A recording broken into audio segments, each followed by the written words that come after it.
Je voudrais remercier les personnes présentes ainsi que nos membres pour votre soutien et votre présence aujourd'hui.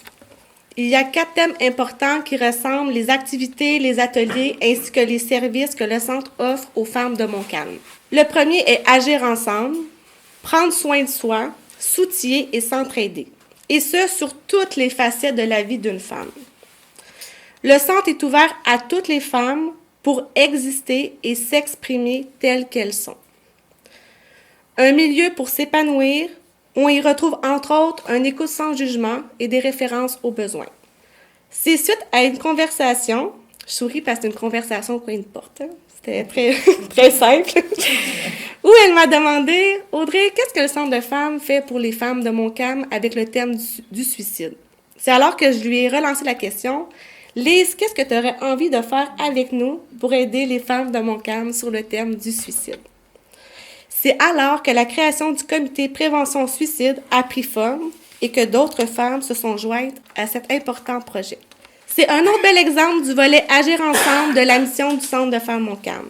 Les membres du comité souhaitaient informer, sensibiliser et outiller les femmes de Montcalm sur ce thème. C'est pourquoi nous offrirons une semaine d'activités et de sensibilisation dans le cadre de la Semaine nationale de prévention du suicide en début février. Les femmes sont invitées, qu'elles aient l'élan artistique ou non, à participer à l'activité L'art spontané. Cette activité portera sur le thème de leur raison de vivre. Voici une belle opportunité de venir réfléchir sur ce qui nous fait du bien afin de prendre soin de soi. C'est par différents médiums comme la peinture, l'aquarelle, le fusain et les crayons qu'elles pourront identifier ce qui contribue à leur mieux-être. Un atelier à ne pas manquer lundi le 3 février de 9h15 à midi où la combinaison de créativité et d'échange seront au rendez-vous. Mettons ensemble l'espoir de l'avant. De plus, à tout moment durant la semaine, les femmes endeuillées par suicide sont invitées à venir participer à une activité intitulée « En souvenir ». Elles pourront, par exemple, prendre le temps de se rappeler de moments significatifs qui les lient à cette personne décédée ou encore de réfléchir à la façon qu'elles prennent soin d'elles avec ce ou ses deuils. Elles pourront faire une activité guidée et accompagnée d'une intervenante. Il sera possible, si elles le souhaitent, de créer un souvenir afin de l'afficher à un endroit symbolique au centre ou encore de la ramener chez elles à la maison. Pour terminer cette belle semaine, les femmes pourront participer à un moment d'échange avec Mélissa Elie, intervenante au Centre de prévention du suicide à Lanaudière, afin de s'outiller et d'apprendre à prendre soin d'elles. Le Centre de prévention suicide est un organisme régional qui a pour but de répondre aux besoins de toute personne en lien avec la problématique du suicide. Donc, évidemment, on est aussi en lien avec les gens qui vivent un deuil par suicide.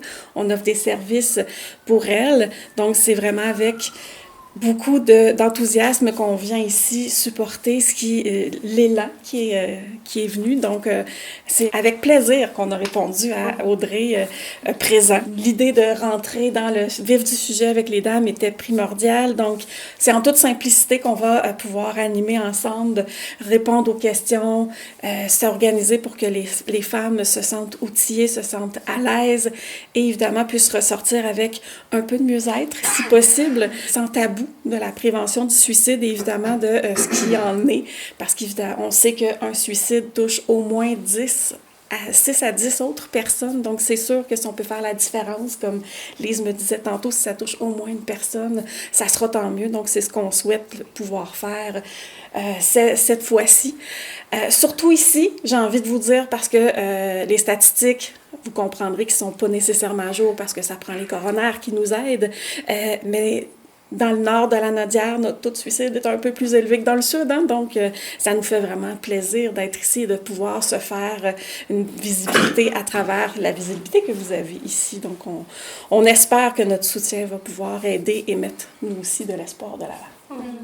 En lien avec comment on peut aider l'entourage, le Centre de prévention suicide en est venu à l'idée de produire un petit outil. Donc, je l'ai version papier, mais c'est un outil aussi qui est disponible version électronique.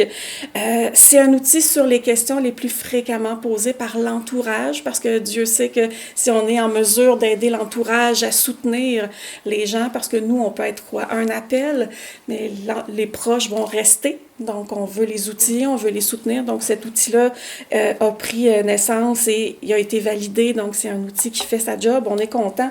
Il y a une deuxième version qui existe, comme je disais, sur le site Internet avec des suppléments d'informations. C'est les questions, comme je disais, les plus fréquemment posées sur comment je peux aider. Donc, est-ce que je dois poser la fameuse question? Est-ce que la personne autour de moi pense au suicide? Comment je peux le faire? Donc, il y a des petits trucs, des petits mots en bouche. Et on voit aussi l'idée de comment mettre ses limites, parce que souvent, on a tendance à se dire, bon, ben les suicidaires, je vais la mettre sur mon dos, puis je vais pas ramer, ce qui n'est pas toujours aidant, on n'en veut pas toujours deux, donc tout ça est à l'intérieur du passeport, donc n'hésitez pas à aller faire un petit clic. Mélissa va être présente le jeudi 6 février. L'atelier, en fait, c'est une rencontre, comme elle dit, en toute simplicité pour toutes les femmes. Le thème, c'est se rassembler pour s'informer, s'outiller et mieux agir. Le centre va distribuer des fiches explicatives. En fait, on veut vraiment que le passeport soit utilisé à bon escient et non laissé mis de côté. Donc, certaines femmes du centre vont pouvoir les distribuer dans leurs activités quotidiennes à l'extérieur d'ici pour pouvoir en faire la publicité.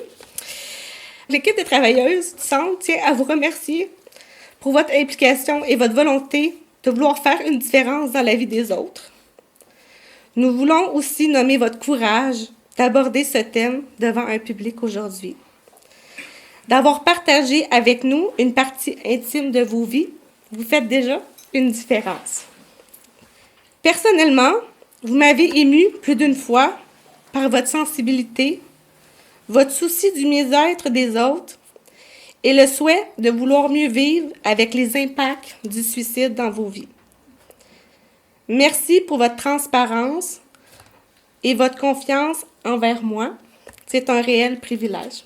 Sincèrement, merci. Ensemble, nous croyons sincèrement, le comité et l'équipe de travail, qu'on peut faire une différence. Merci. Bravo.